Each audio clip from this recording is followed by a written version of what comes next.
Welcome back, Defenders. Jake here. Let's start today's video by following up on the drone attack on Moscow from 2 days ago. Now, 2 days ago, I didn't have all the facts. I assumed it was a Russian false flag attack, but that turns out not to be true. Ukraine was responsible for this drone attack. Putin says Ukrainian terrorist activity behind Moscow drone attack. Now, I don't support the Ukrainian military targeting any Russian civilians. In my opinion, there's plenty of valid military targets to be going after with these drones rather than targeting civilians. But that's not exactly what happened. Moscow hit by swarm of drones in wartime first. And according to the Russians, how many drones were there? There were 32 drones that made it to Moscow. Okay, how much damage did they do? How many civilians did they kill? According to the Russians, no casualties were reported. Nobody was injured, nobody was killed. So here's a picture of a drone that collided with an apartment building, and that's not a lot of damage for a drone to smash into a building, because none of these drones had explosives on board. So this wasn't meant to be a terrorist attack. Most of the damage seen on the internet was caused by Russia's air defense systems going off, trying to shoot down all these drones. So in my mind, it didn't make any sense if Ukraine wanted to successfully strike things, why they would launch the drones during the daytime, when people can see them, they can film them. And it turns out that was the point.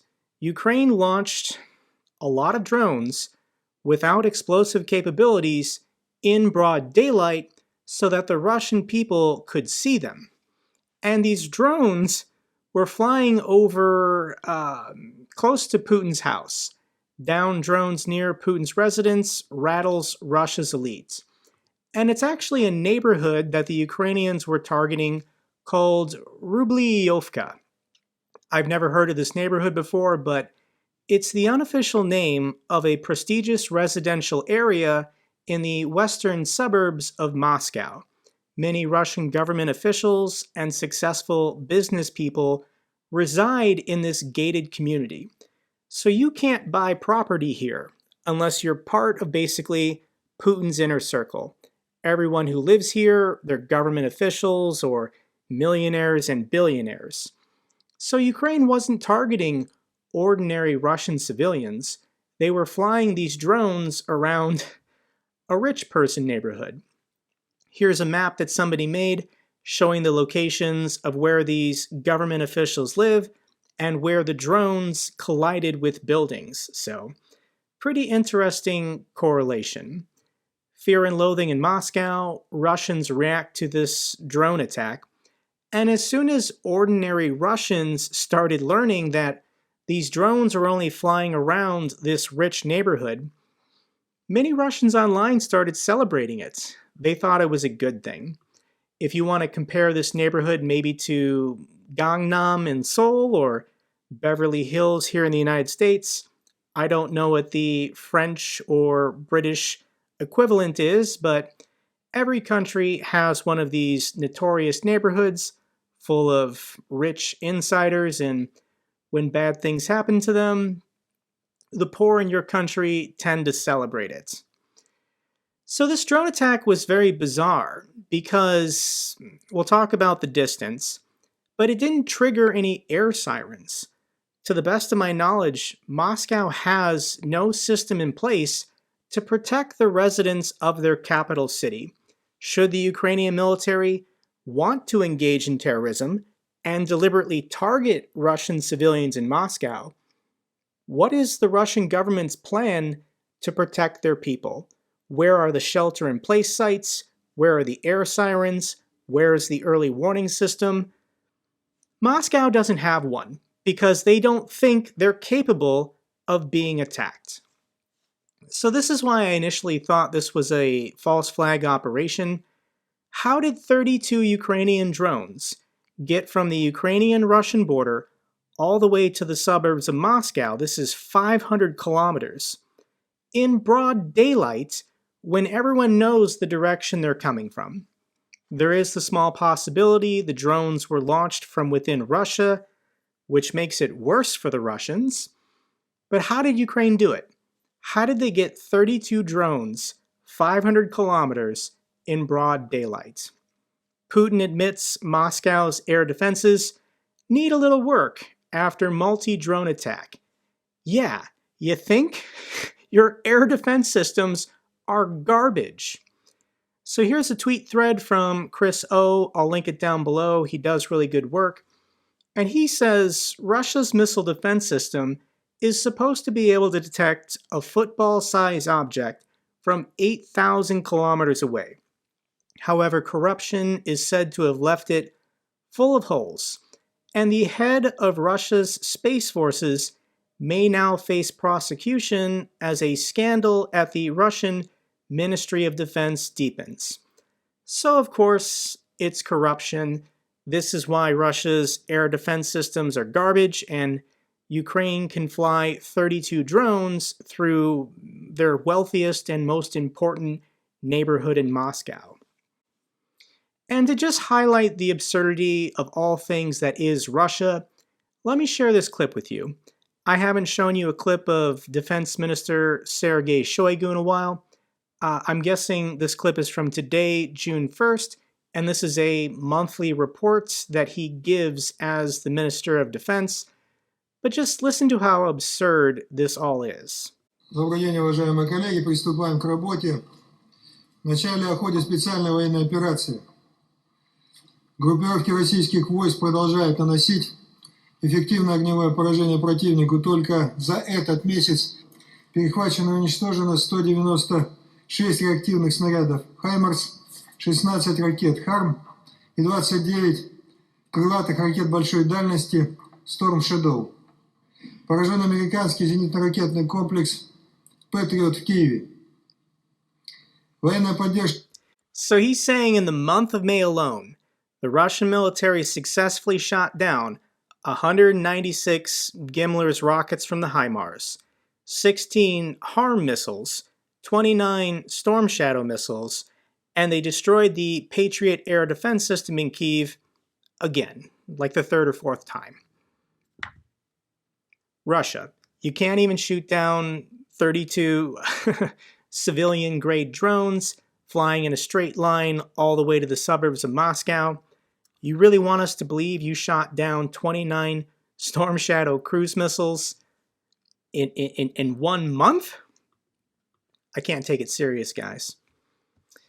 And of course, on Kremlin State TV, they said the thing you're not supposed to say, in that this terrorist attack from Ukraine is actually a good thing for Russia. I can't believe I'm going to read this to you, but I'm going to read this to you. I firmly believe whoever wants to judge me for saying this can do so. I believe that these strikes were very positive for us. Why? Why? For one simple reason. They will mobilize society. Because yes, indeed, our society will start to realize what conditions we find ourselves in. The strikes had no military impact, but the socio-political impact is very serious. Let's see here. People will now understand that our enemy is very serious, that the enemy could blow up your car by your block of flats, that he could blow up the entrance to your block of flats, that you really need to pay attention and check thoroughly where you live. Who you spend time with, and how you act, that's really important. So just imagine that there was a terrorist attack in Washington, D.C., and then somebody on CNN or Fox News, some commentator said, this terrorist attack was great. Now we're going to mobilize our people to do this and that. That person would be fired. That is not acceptable to celebrate a terrorist attack from your enemy. But this is how stupid the Russians are. This guy probably will not be punished. Oh yeah, Russia's been invaded again by Russians. the Freedom of Russia Legion and the Russian Volunteer Corps are at it again. I don't have all the details yet, as this is happening this morning, but Belgorod is under attack. So where is this occurring? And this is occurring, well, here's the shaded region. They've successfully taken another village. And last time the Russian Volunteer Corps entered Belgorod, they did so over here. This is the road where they crossed the border. But today, they're doing it in a village called Novaya Tavozanka, and it's over here. Russia can't defend its borders. If the Russian Volunteer Corps and the Freedom of Russia Legion want to cross the border and destroy military equipment, raid police stations, embarrass the Russians, they can do this forever. The social media posts are coming up online now. I'll give you more details in my next update video, but I already recognize this guy. He was in all the pictures and videos from the incursion from a week or two ago. So Russia's freaking out about being invaded by Russians, and they blew up the Three Sisters Junction at the border crossing between Ukraine, Russia, and Belarus. So here's where this is on the map: Belarus, Ukraine, Moscow, Russia. And if we zoom in, they deliberately made this triple junction road. We can turn on the satellite here, so you can see what it looks like from space. And Russia is so scared now of being attacked by whoever that they blew up that road. They don't want to make it as easy for the Russian Volunteer Corps to get back into Russia. And mind you, this road was perfectly functional for the last 16 months in case Russia thought they might need to use it to go back into Ukraine. They don't see that happening in the future now. So let's now talk about Russia's month of missile madness. In 31 days for the month of May, I believe the total number of attacks on the city of Kyiv was 19. For whatever reason, Russia went crazy this month. And 90% of these missiles and drones were successfully shot down, costing the Russians $1.7 billion worth of missiles and drones. So here's a pretty interesting infographic. I'll link it down below if you want to check out the details. But if we go back to day one of the invasion last year, through December 5th, Russia, on average, was firing 9 missiles a day, and Ukraine was only shooting down 67%. Their original air defense systems weren't as good. NASAMS showed up in December, and from December 5th until March, Russia was shooting, on average, 4 of their missiles a day, and 72% were being shot down. Introduce, I think, the Iris-T, and we've got the Patriot air defense system as of the beginning of April. And Russia, since the beginning of April, has actually only been firing 1 missile a day. And 92% of what they've been firing has been successfully shot down. So I know this is counterintuitive with the frequency of the attacks, but they've been launching lower numbers and proportionately many more of these cheap Iranian drones. So the question is, how much longer can Russia do this? How many more of their long-range missiles do they have? And according to Ukrainian intelligence, going back to February of last year, Russia had 950 caliber cruise missiles, 900 Iskanders, and only 53 of their wonder weapon, the Kinzhal hypersonic, which can be shot down. And here we are, 16 months later, and Russia has depleted their stockpiles of their best weapons, down to 96 calibers, 50 Iskanders, and they still got 48 of their Kinzhals. Russia still has a lot of missiles. They can repurpose S-300 missiles to go ground to ground. They're not as accurate, they're not as effective, but they're not going to run out of explosive firepower anytime soon. But as far as their best stuff, the stuff that is supposed to be the most accurate and successful hitting their targets, they're basically out. And if you ever needed more proof that Russia does not fear an attack from NATO, this is it. The fact that they've blown all of their best weapons, trying to destroy Ukraine's energy grid and hitting civilian targets and blowing up shopping malls and grocery stores and gas stations. If Russia genuinely feared an attack from NATO, they wouldn't do this. They wouldn't let their best weapons deplete to below 10%, 20%, whatever they're currently at. So why is Russia doing this? Russia aims to sap Kyiv's defenses ahead of their counteroffensive. So the Russians know what is coming, and they keep attacking the capital city of Kyiv to distract, delay, and frustrate the Ukrainians ahead of their counteroffensive. So here's an interesting map showing you the distance that different weapon systems can go. So the Excalibur rounds for the M777, this magenta line shows you how far they can go. This orange line, this is the Gimler's range, launched from HIMARS. How far can it go? But check out this blue dot, this blue circle. This is the Patriot air defense system.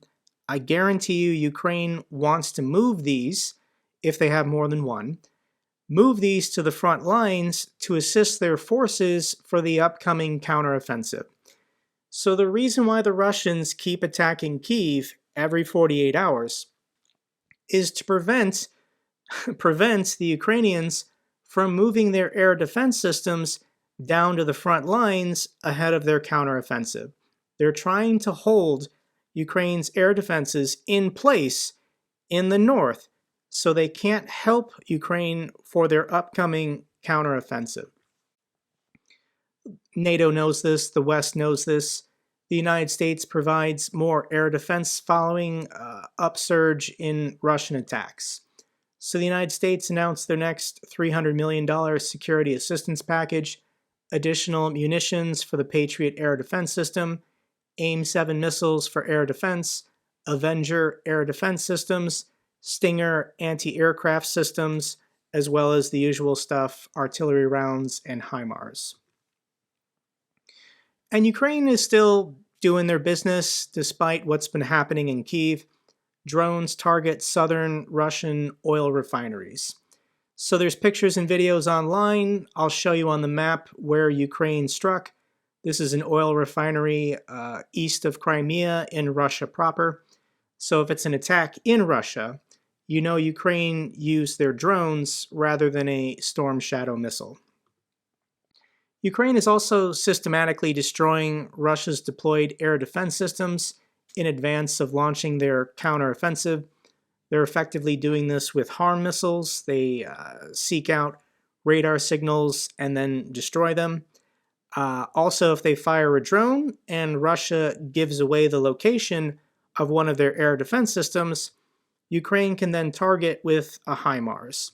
So this is a Russian S-400 truck that was targeted with a HIMARS missile. It doesn't look like it's going to be easily repaired. And we've got this meme from the intelligence chief Budanov. It's going to get worse. But how? How is it going to get worse? And we've got a very cryptic tweet from Andrei Yermak, the head of the Office of the President of Ukraine. All he did was tweet a rocket emoji. So everyone in the comments section is trying to guess, what does this mean? Does it mean the United States finally approved ATACMS? Does it mean the German government also approved Taurus cruise missiles? And I think this emoji, this tweet, indicates that GLSDB has either arrived or is about to arrive. Ground launch, small diameter bomb, 150 kilometer range from HIMARS and M270. The contracts were signed with Boeing and Saab in February, early February, and they said the earliest they could deliver was June, latest being August. And it's June 1st. It's the first week in June. Literally any day, GLSDB can arrive, and Ukraine is going to start consistently being supplied hundreds and thousands of these bombs. I don't know how Russia is going to counter this, how they're going to protect their forces.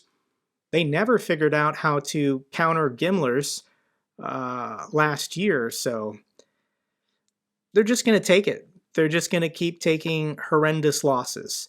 Putin doesn't care how many of his soldiers die.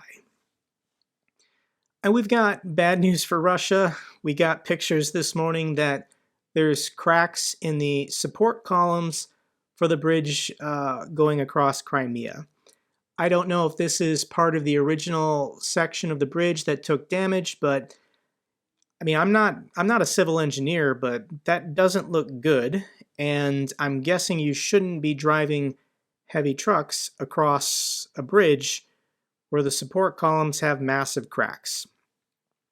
So we'll see if the bridge can continue standing before Ukraine has a chance to blow it up later this month, possibly in July, but this bridge is not going to be standing by the end of the summer. And for my UK viewers, I just want to let you guys know they threatened to nuke the United Kingdom again. I'll link the clip down below. I know my UK viewers get a kick out of this. Let me just read for you what this guy says. And the UK should also be told that our nuclear missiles will receive flight missions, and several decision-making centers on British territory will be the targets.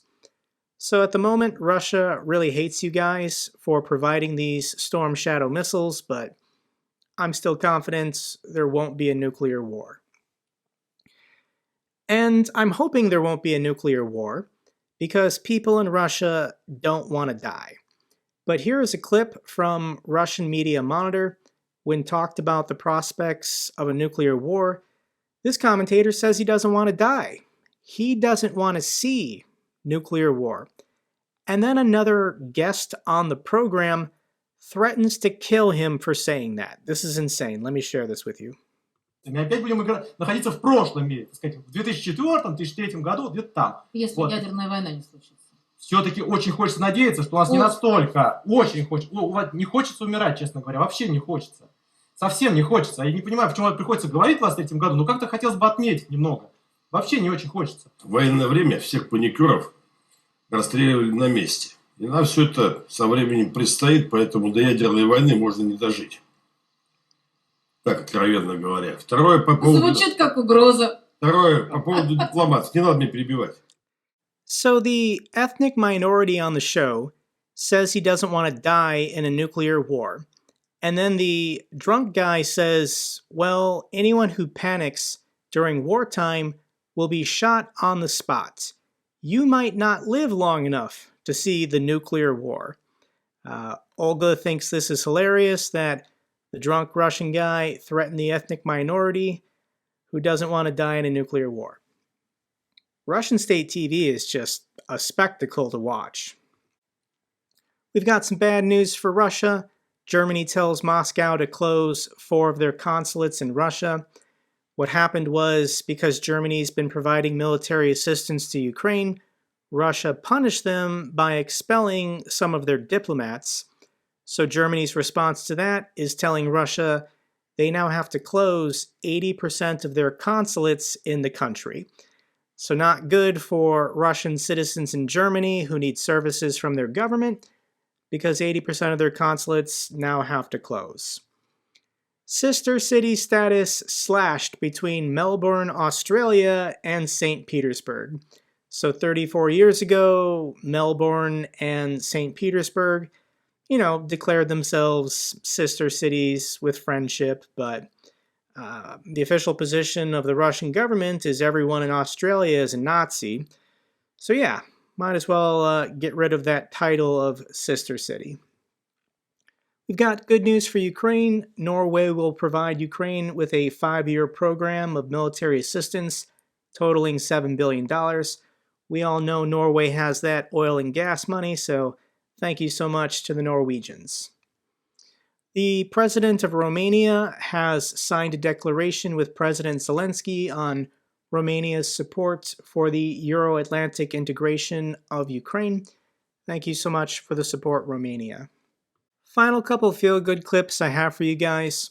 The first one is of a NATO superbird, obviously bioengineered to seek out and destroy Russians. Кажи всім привіт. Цезарь, кажи, а ну всім привіт. Кажи привіт. Кажи привіт. Кажи привіт. Ну, ти сказав А. Кажи привіт. Не хочеш казати, ні? Коротше, він не хоче вітатися з вами. Він без настрою, да? Цезарь?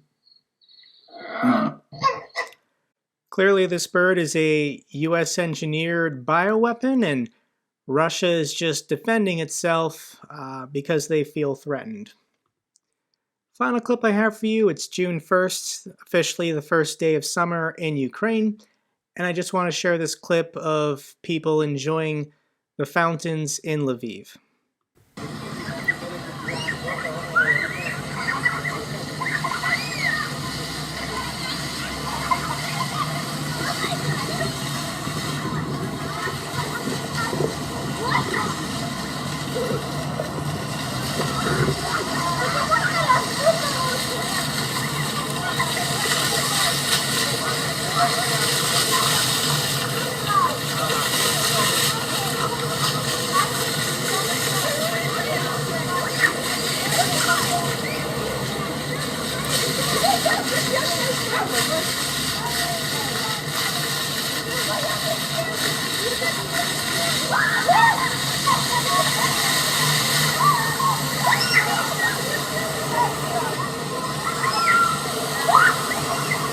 That's all for this update video. Glory to Ukraine, glory to the heroes. If you found this video informative, give me a thumbs up.